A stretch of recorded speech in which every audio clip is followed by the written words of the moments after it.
everyone, I think I'm live on LinkedIn. This is my first solo one, so be kind. I'm used to interviewing somebody and looking at their face as opposed to looking at my own mug.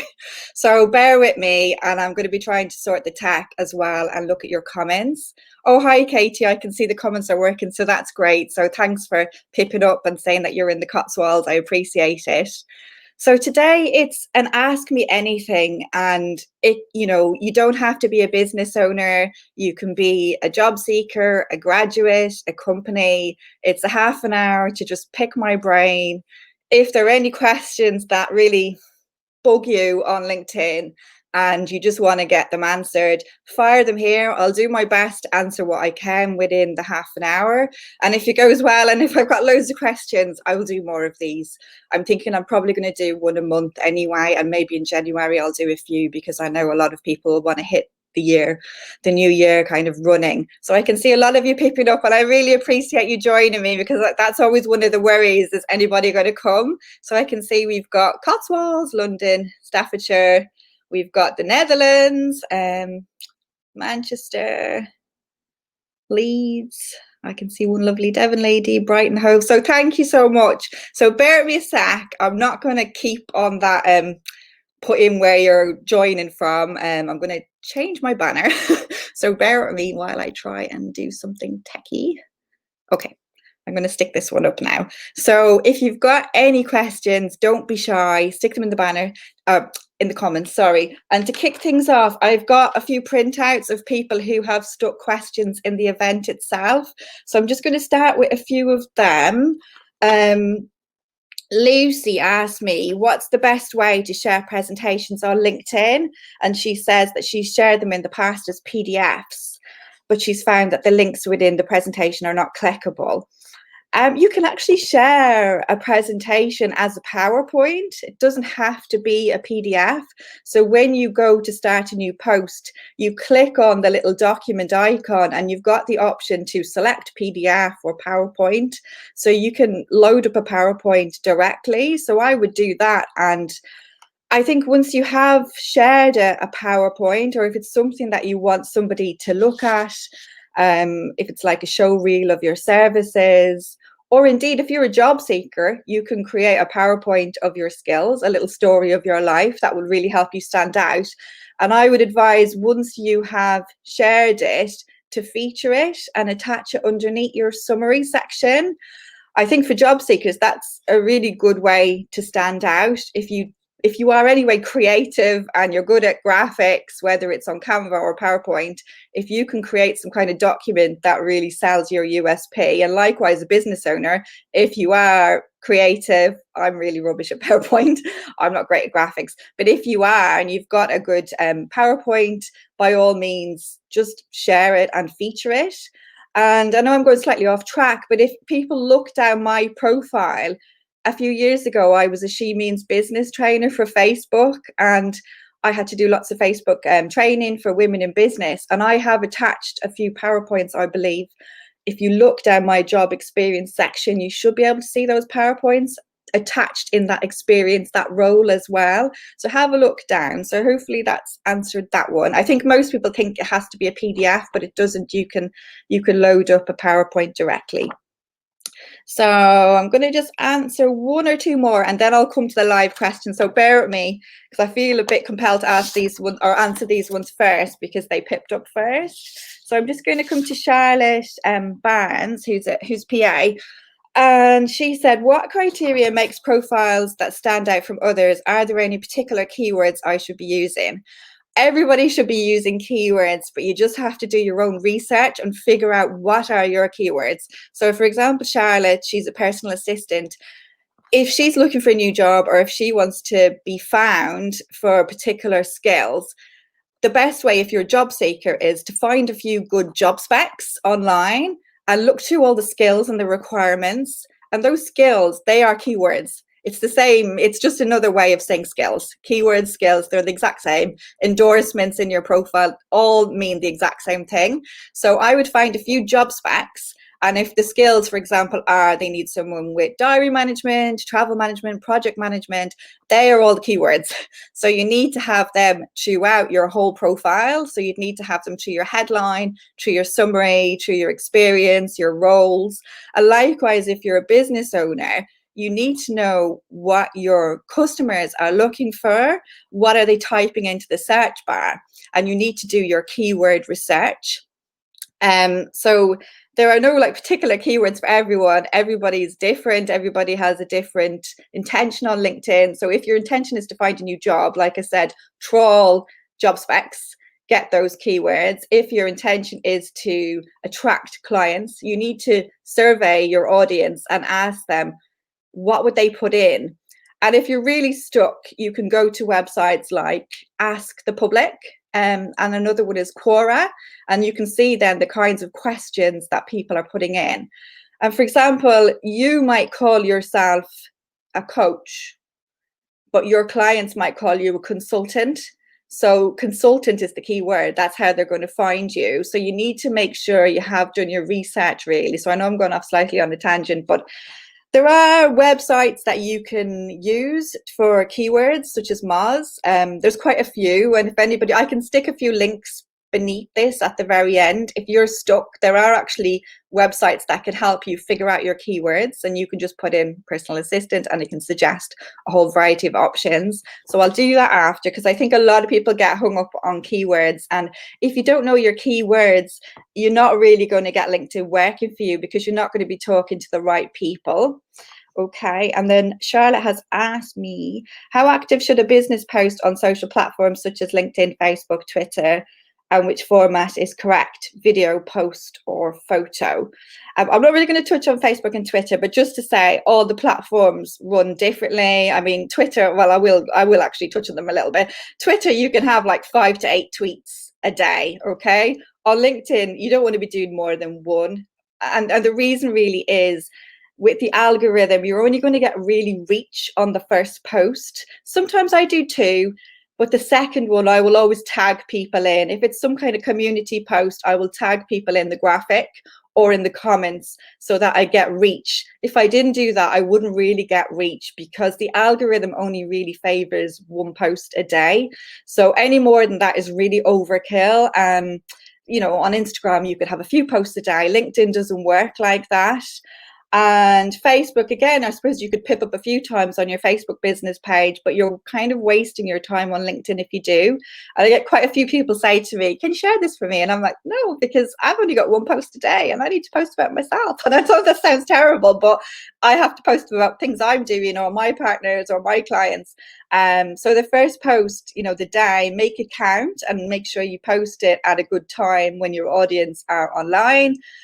Some of you, it could be Monday to Friday. Others, you might have your audience on at the weekend. But I see so many great posts go out at really silly times, like 8 p.m. at night. And I think, no, your audience aren't scrolling LinkedIn at that time. Better to do that post in the morning at 9 or 10 when people have a chance of seeing it. So always be mindful of your timing and your audience. And it's trial and error, you know. For me, I don't really get much traction on a Friday. I find people are in that Friday feeling zone and they're not really bothered with social media, and I don't blame them. So if I've got a more important post, I'll probably save it till the Monday. But it's different. Everybody's audience will be different, and it's about figuring out when yours are online. And if you've got an international audience, you know, maybe you do business with the States or Australia, so you have to think when they're waking up as well and when they're on LinkedIn. So hopefully, oh yeah, another question from Charlotte. How often should I upgrade my profile picture on LinkedIn? Well, I recently upgraded mine, and the last shoot I had was 4 years ago. And the reason I upgraded, I probably would have kept it for another year, but I felt it was too airbrushed. And it's actually been more freeing to have a more up-to-date shoot that shows the lines, because I don't want to give people a shock when they meet me in real life or on Zoom and go, wow, she's not quite as perfect airbrushed as I thought. So I would say every few years. You could be lucky. I know a lady, and I usually wouldn't say this, you know, her picture is about 10 years old, but she looks the same. If you look the same, that's fine. Keep it as long as you can. But if you change, so if you cut your hair, dye your hair, go grey, naturally, get glasses, have a beard, have a mustache, you know, have a change of look, then it's time to change. I do see some people and they've got long hair in their women, and they've got long hair in their headshots and they've got short hair in real life, or vice versa. You know, their hair is shoulder length and then you meet them and it's really long, and I just think, oh, okay. I personally think you want to look like you and you want to be approachable. So I would say every few years is good practice. Some people say every 2 years. I don't know if people have the budget. It depends. If you're a business, you probably have to constantly refresh. But if you're an individual and if you look roughly the same, I think you can get 3-4 years out of it. Maybe five's a cutoff, you know. And you've also asked, is it necessary to rebrand your logo regularly? No, some logos stay the same for years, for hundreds of years, you know. You don't have to. If you want to, if your business has changed and you feel like you're doing a rebrand or a revamp, that's absolutely fine. You can change it, but some logos stay the same for absolute years. So there's no pressure. It's just so you as a person are recognizable and you don't give people a fright. Okay. So I am actually going to go up and have a look at some of the live comments because you're really good. I can see loads of you pipping up. So thank you. And hello to everyone. Katie, Linda, Mandy, Lucy, Staffordshire as well, Helen. Few LinkedIn users. I know you're signed in as anonymous. You need to be brave, guys. I love that you're on here, but people need to see your name because you never know who could be on here that could help you. Hi Karima, hi Jane. It's nice to see Manchester as well. Paul, across the water. That's great. Sarah, Poppy, another LinkedIn user. Be brave, guys. You know, if you want true traction on LinkedIn, you have to be visible and show up as yourself. And I know I sound probably a bit preachy, but I get it. You know, when I first started, I used to be anonymous. I used to have like little cyber nosy. I'd have a look at people's profiles in anonymous mode and, you know, kind of see what they were doing, what groups they were in, what they were posting. And I think now, if you are a job seeker or you're trying to find clients, you need to be visible, because by showing up, somebody might say, you know, for example, I can see Juliet here from Brighton. Hi, Julia. I saw you looked at my profile earlier on. How are things going with you? And it could lead to a nice conversation that could lead to, you don't know, a referral, introduction. You could just say, oh, yeah, you know, I'm looking for a new job, or I'm just looking at people's profiles I admire. I just would love to see what groups you're in, or any, you know, any help you can give me. Because at the end of the day, LinkedIn is a social and professional network where we're all supposed to help each other. We're all supposed to do introductions because it's not all about our first degree network. And I think a lot of people think it's just about their immediate network. It's about tapping into my network. I tap into yours. We all help each other. So my first tip, looking down the comments, is please show up. Don't be anonymous. Okay. So I'm going to see if there's any questions here. Oh, it's nice. I can see Dahlia from Liverpool. Loads of people. Thank you so much for joining. So you never know who's going to show up. So Juliet has said, I find when I post, I'm going to stick this up on the screen. Now bear with me. This is new tech for me and it's a big one. Yep. It's worked. Hopefully you can all see this. I find when I post with no picture or a stock picture, I get little engagement. If I post a photo of myself, I get so much more engagement. So they'll feel I can put a photo of myself every time I post. Yeah, I mean, people buy people at the end of the day, you know. We're going to buy into a real human being. I can totally understand the stock photography. It always feels a bit salesy or an ad, you know. Even having your own personal brand photography done by a professional photographer. So like it's your, you know, mug and it's your hand. It's a bit better because it's authentic and it's you. We all know stock photography is not real, and people usually use it when, I don't know, for advertisements, things like that. The no pictures, sometimes I have seen some posts get great traction and there's no photo at all. So I think it all depends on the topic. I've seen some posts that are only literally a sentence long grab people's attention because there's no photo and it's straight to the point, and that's got a lot of engagement. So I do think you can have engagement without a photo. It just needs to be something clever and witty and insightful that they go, wow. It's not necessarily a quote. I see loads of quotes and they're great for inspiration, but you know, sometimes it can just be a witty one-liner and that can get traction. But I totally understand that as you, Juliet, people will they'll relate to you more, and they care, because when people connected with you on LinkedIn, they connected with you as a person.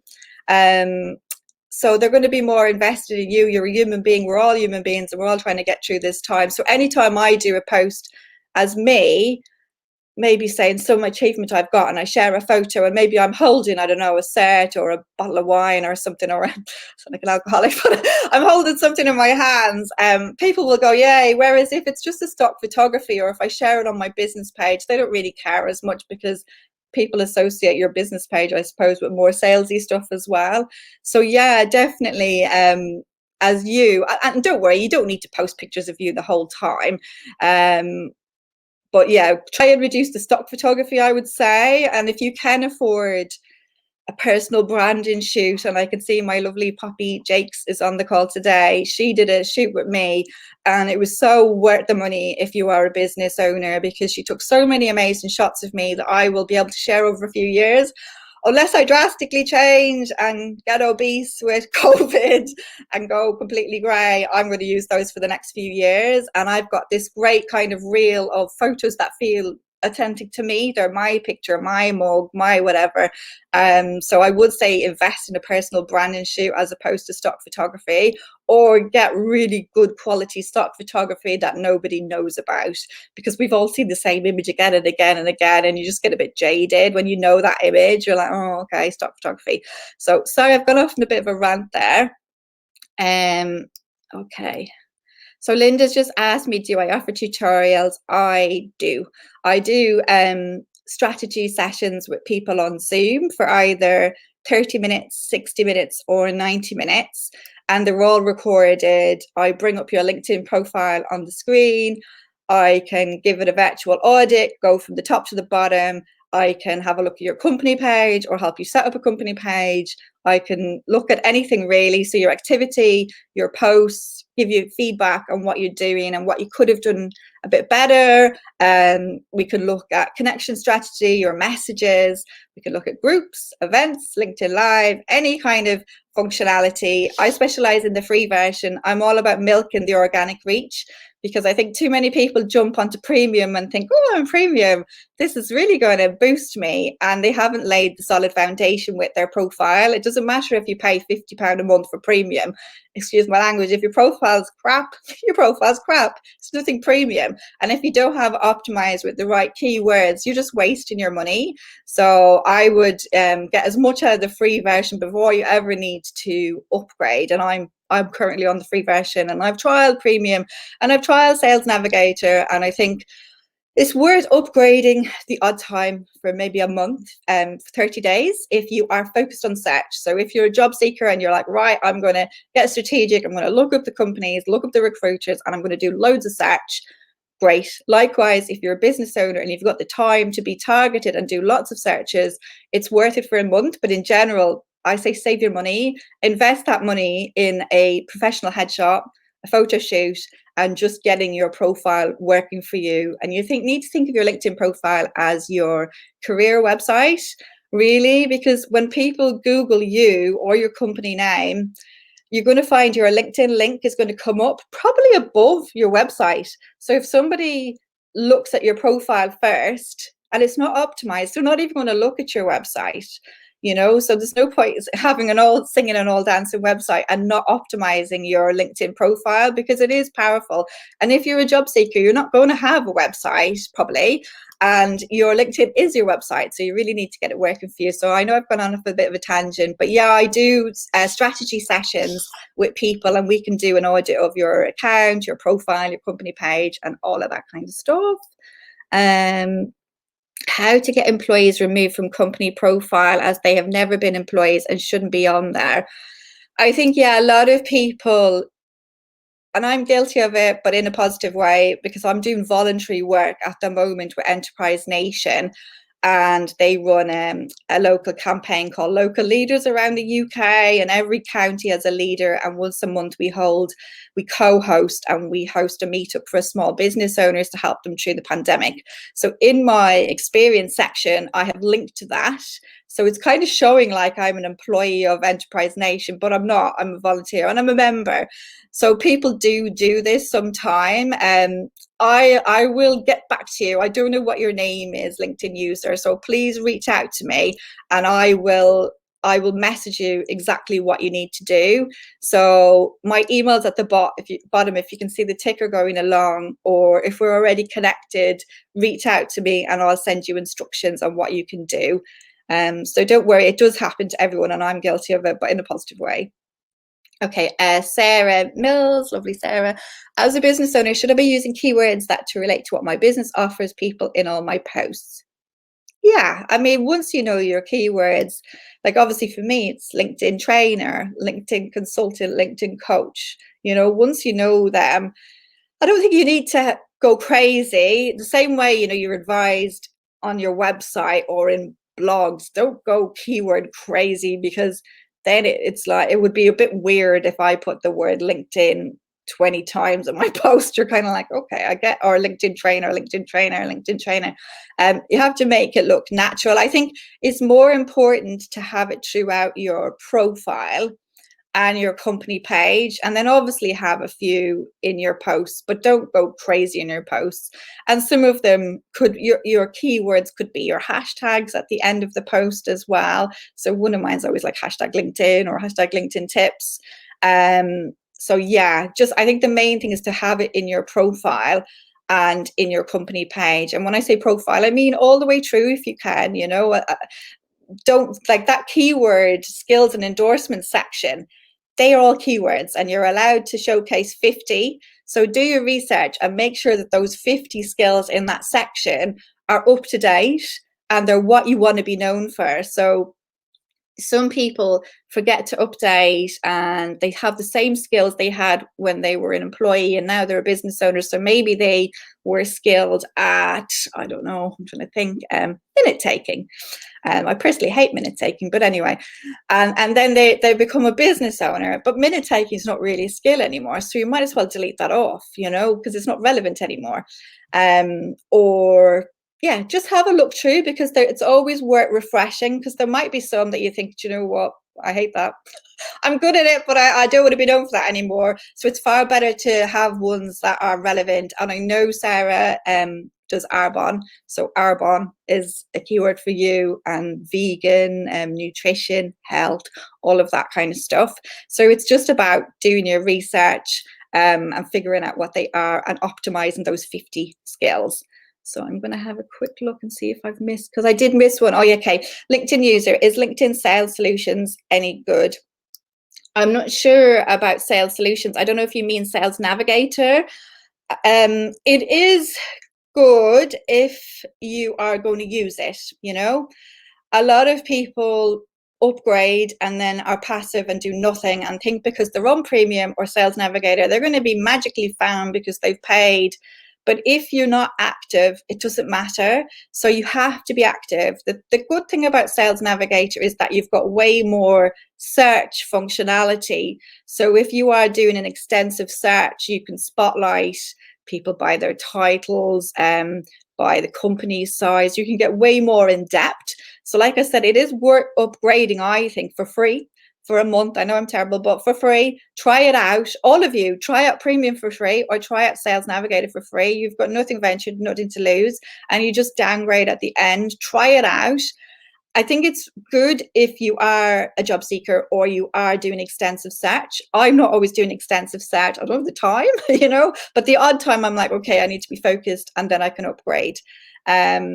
The main difference with Sales Navigator is the search functionality, but it works differently to the free version. It feels very much like a kind of a social selling CRM database. I personally don't like it. I'm so used to the free version. I prefer networking on there. But I know a lot of obviously salespeople use it, and recruiters will use a version of LinkedIn, LinkedIn Recruiter. So obviously they're targeted, they're doing searches the whole time. So I do think it depends on your objectives, but always worthwhile checking it out for free. Why not? Nothing to lose.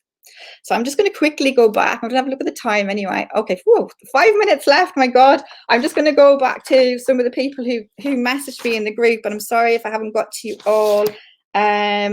Okay. Uh, okay, Nikki asked me, how can you best use LinkedIn when you have two distinct services you provide, and coaching versus consulting? It's confusing to talk about both. I think it's a lot of people wear two hats or three hats or four hats. I'm not sure if the two distinct services are part of the same business offering. So obviously as a business owner, you have your profile and you've got your company page. If you really want to split it, you could talk about one on the company page and one on the profile.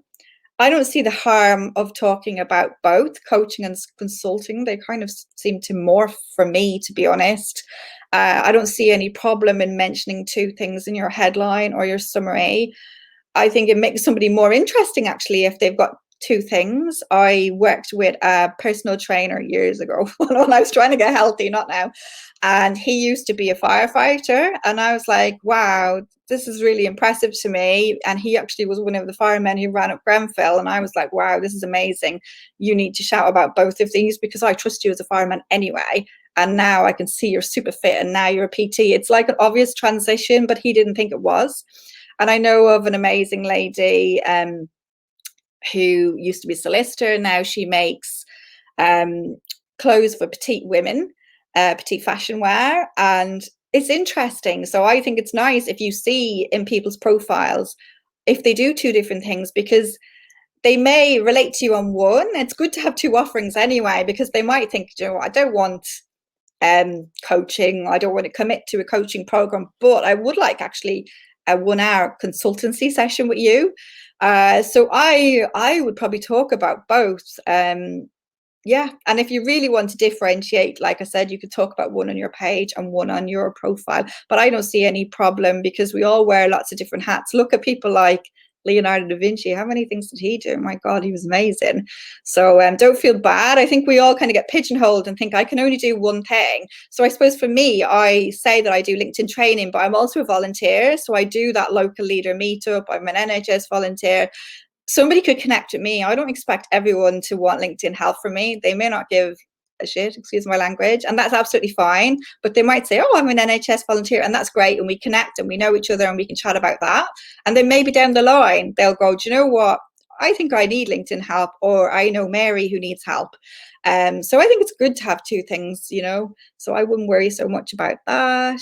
Now I'm going to quickly see what other things I'm missing. So I've got 2 minutes left. My God, I think I will definitely do one of these a month because hopefully they're of use. Thank you, Mandy, for your lovely comment. That's really nice. Okay, LinkedIn user. I noticed that after, oh, I'm going to put this up on the screen. Sorry, I should have been doing this. I'm trying to get used to this tech, guys. So I noticed that after editing your headline, your most recent post or comment replying to someone else's post updates.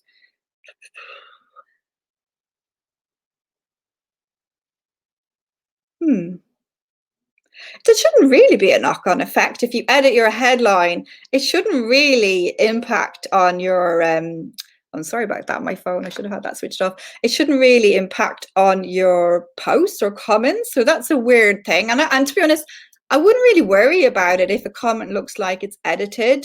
I sometimes have to edit them, and usually the main reason I do is a typo. I go, oh, I forgot I typed that wrong, or it came out wrong, autocorrect, and you're like, oh my God. So I wouldn't worry. I don't think really anyone minds if a comment is edited. Is there timeline to wait before you update your headline and this edit? Yeah, there's no time. I think that's just a weird glitch. Sometimes there are weird glitches on LinkedIn and it makes no rhyme nor reason.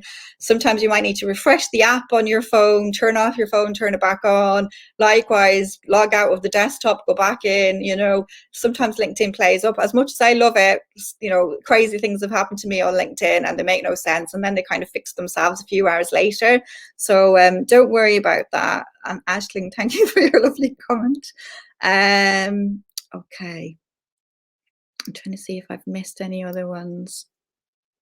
Thanks, Andy. Nice to see you here. Yeah, I could create a Q&A PDF of all the questions. I think I'll be there all day. I did the session yesterday as well, and that was meant to be 45 minutes and it went to 1 hour and 15 because I think once you start kind of answering questions, everybody pips up once there's known. So, okay. Okay. Sorry, I'm just trying to scroll up, and Helen just said great advice about premium. I've answered my question before I've even asked it.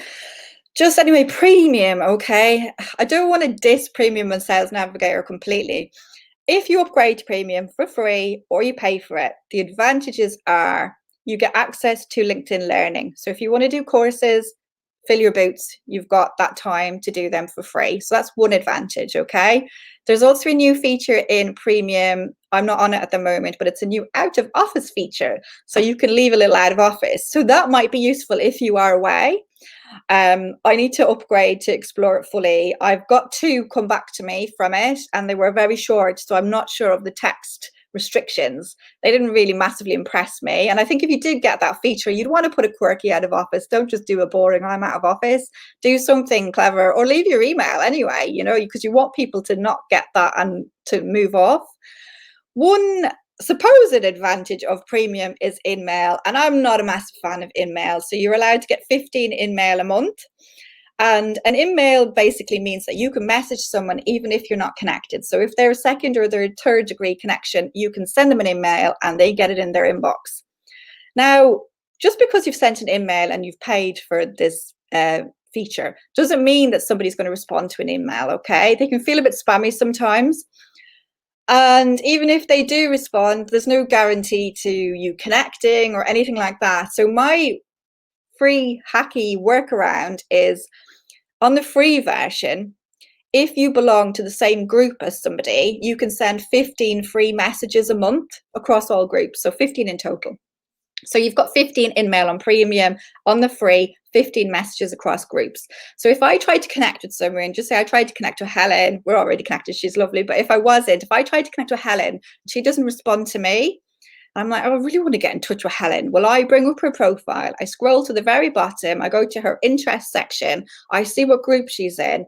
If I spotted a mutual shared group, I'm like, bingo, go into that group, go into the search bar, bring up Helen, and then she pips up and I'm able to message her for free. Okay. So I love that this is a hacky kind of a free way of doing it. So why would I want to pay for InMail that feel a bit like ping? At least when you message someone for free in a group, you both already belong to that group. So there's a shared kind of a like mind thing going on. So they're the kind of pros of premium. Obviously, if you're on Sales Navigator as well, you'll get access to LinkedIn Learning for free as well. You get much more search functionality, but I just don't like the feeling of it. I prefer the free version because I suppose I'm so used to the free version. So hopefully that's helped. I am going to wrap it up. And sorry, LinkedIn user, I've kept that up on the screen for ages and now I don't know how to get rid of it. I don't know if I click on it and it goes off. I have no idea. So sorry about that. This is the joys of exploring StreamYard. Oh, is this it? No, this is another one. Oh, I'll just quickly answer this one, okay, and then I'll finish. So when you're posting using the mobile platform and you've successfully linked connections using the @ symbol, I experienced for some of your LinkedIn and bold names become unlinked after posting. Yeah, sometimes this happens if you've edited. I notice if I do a post, if I do any kind of tiny edit, all the names have been unlinked. So then I have to go back in and link them again. So sometimes you just have to go back in and edit it and just link the people again. So I've got that off the screen. I've got that tech off the screen. So I am going to wrap it up, guys, because I know I'd be here all day. I'm just going to thank you all for coming and I really appreciate it. I know I haven't been properly looking into the camera. I've been given out to before because I've been told I need to look up here, but I just end up looking at the screen of the question. So sorry if my eyes were crazy all around the screen. And sorry if I didn't get back to you all your questions. If you need help, like I say at the bottom, drop me a direct message or mail me. I've got a LinkedIn group as well called Networking Tips with My Super Connector. You can join in there. You can ask questions in there, okay? And if you need like one-to-one help, don't be shy. Reach out to me. I do 15-minute free discovery calls and I can tell you how I can help you. I've helped job seekers get new jobs. I've helped business owners, attract and find clients. Help graduates as well. If you're just starting off, I'm big about helping graduates just get to grips with LinkedIn. I'm teaching some today at Bucks University. shout out to Mark Sweeney.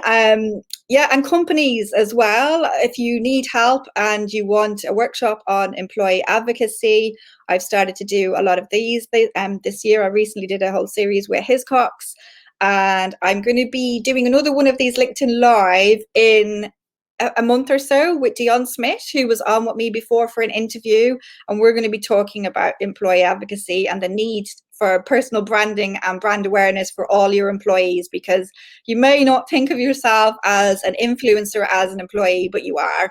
And you really, if you are a company, you know, if you're a HR director watching this or a marketing manager, you will understand the importance of having all of your employees on brand so that they can represent the company and themselves and their boss and the industry. So yeah, reach out for me for any of those. Join the group. The group's free to join as well. And I just stay tuned. I'll do more of these because I've survived it and I haven't had a nervous breakdown. So thank you guys. I'll have a look back on all the comments and I will respond to all the comments after this as well. It's just easier for me to do it once it's over. And yeah, I will set up a new one. And thank you so much. And if I didn't get around to your questions, don't worry. Ping them over into my group and I'll answer them there. Okay, take care. Bye.